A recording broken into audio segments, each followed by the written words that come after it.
Hi, welcome to the channel, and today let's talk about the Game Awards 2023 that happened this week.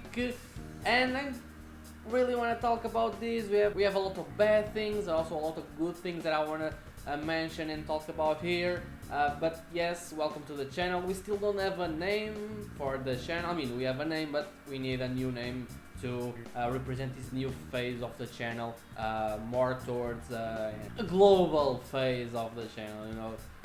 The name in Portuguese doesn't work, but if you have any suggestion to make, just make it. You can use the comments. Your name might be our pick for the channel, so do that. Then please subscribe, leave a like in the video, and tell me also what you think about this year's Game Awards. We have a lot to think about here, we have a lot to talk about. Before we go to the good stuff, I think we have to start with the bad stuff this year. I really hated what happened when it comes to the award part of the show, which was a shame what happened this year. So let's start with what was the problem. So first of all, they just threw a lot of the awards. It's usually the same, but this year was even worse. I think they threw like 4 in a row and no one got the chance to talk. But then they got the chance to talk, to thank their teams for their support and for working on the games. But then they just had like 30 seconds or even less than a minute to thank people. The game of the year got the same respect, so nothing. Just as the others, like they were talking about the people that died during making this game, and the music was just playing to cut them off.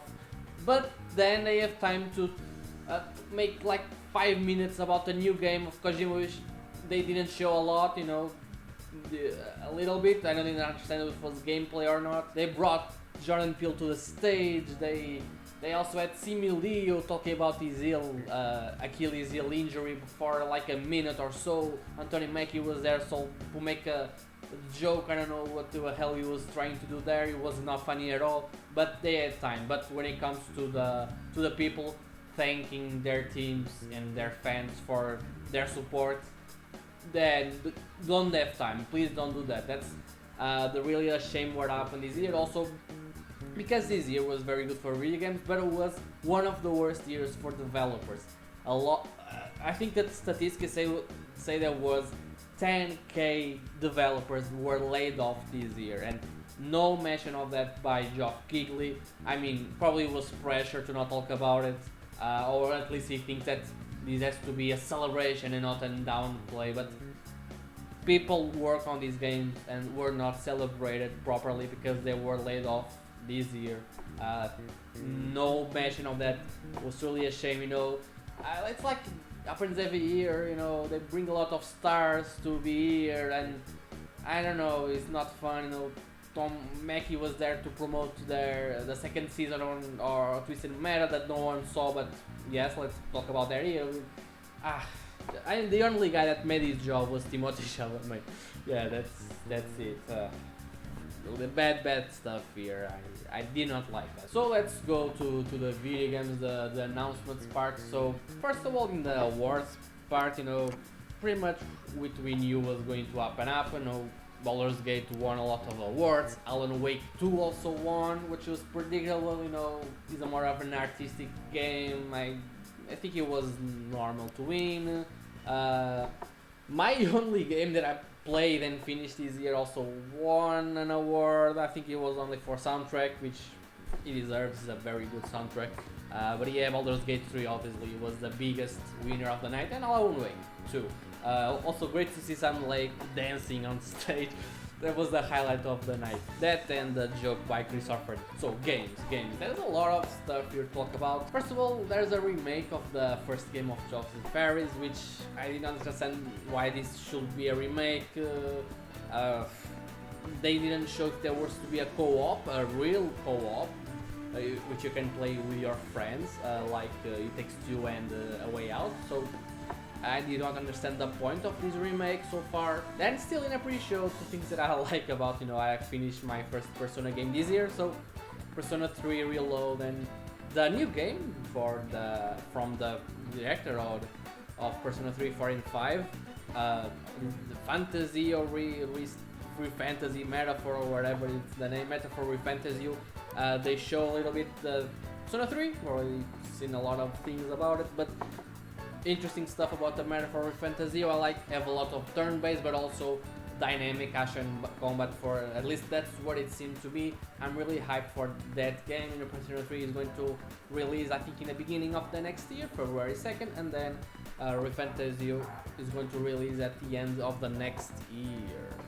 Then we have the new game from veterans from BioWare. That was introduced by Matthew McConaughey, but his name is Exodus, and it's basically a RPG franchise, a new sci-fi action adventure. So there's a lot of sci-fi action adventures in this show, and it's kinda, I don't know why developers want to make these types of games. There's a lot of them, right? Then we have the DLC for God of War Ragnarok Valhalla. It's the name of the DLC. It's going to release on 12th of December, so 3 days from now, and maybe that's not the day where I'm releasing the video, but it's coming out soon and it's free. Also, there was a trailer and the release date, I mean at least a year, for Senua Saga Hellblade 2 by Ninja Theory.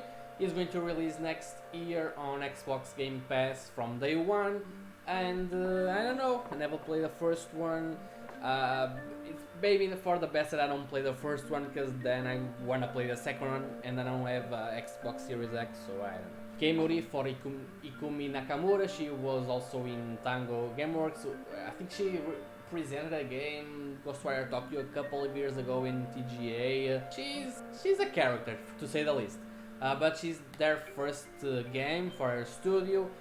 Still has no publisher, but still Keimuri seems kind of fun. Let's wear that. Then this game really interests me a lot. You know, the new game from Moon Studios, the creators of Ori, No Rest for the Weekend. It's an action RPG. Gives me a lot of Game of Thrones vibes. Let's see, I never played any game from, but this one really caught my attention. I want to see more about. Then this was, for many people, one of the big moments of the night. Sega announced 5 new games from 5 franchises from them. In one trailer, they just blew everything away. Then this game is part of my childhood. I'm talking about Dragon Ball Budokai Tenkaichi, that now the new game is going to call Dragon Ball Sparkling Zero. But from where I saw, that's the name of in Japan. And when they came to the West, they changed it to Budokai Tenkaichi. And this game, I'm so hyped. I really hope we see a lot of characters there from old Dragon Ball, but also from the new ones, Dragon Ball Super. So yeah, I'm hyped. I really hope they deliver a great game. Then one of the biggest announcements of the night was Marvel's Blade from Deathloop Studio, Arkane Leon, and man oh man, this has a potential to be a great game. We have a lot of Marvel games. I'm thinking about making a video of Marvel games that I want, or at least could happen in the future. With the studios and the games attached to them. There's a lot of them right now to happen. So we have the Iron Man, we have Wolverine, we have Spider-Man obviously, we have Guardians of the Galaxy, we have Black Panther coming out, we have a lot of games from Marvel. This one seems like a big one. Unfortunately, I don't have an Xbox Series X, so I might have to get it to play this game. Although they didn't confirm if it was exclusive from Xbox or not. They say no comment, so let's see where that goes. But Blade, this game seems like it's going to be great.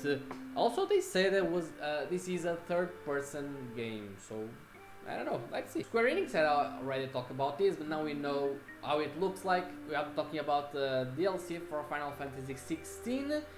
Echoes of the Fallen is the first one, already out, and then The Rising Tide is going to release in spring 2024, and it's about the Last Icon, Leviathan. So I don't have the first one yet. I might wait to have the 2 of them. So yeah, I really like Final Fantasy 16. And then finish the night, we had also the reveal from the new Monster Hunter Wilds. Is only going to come out in 2025, and there's going to be revealed more in the summer of next year. There's not a lot to unpack here. Also, not a big player of Monster Hunter. I actually never played one, so I might have to change that in the near future. You know, I have the Monster Hunter World. So yeah, this was all that I wanted to talk about here. Like I said, a lot of good things, but the bad things this year. I really hope that Jeff can change it up for next year, because this should be a show for the developers, about the developers of these games. You know, a show about the celebrities that barely have anything to do with games. You know, for me, the developers should be the first thing that should come to our minds when you think about game. Really hope that Jam can change that. So that's all for today. Give it a like, subscribe. What were your favorite games that were announced this week in the Game Award? Please say something in the comments, and that's it. You know, give a like, subscribe. See you next time.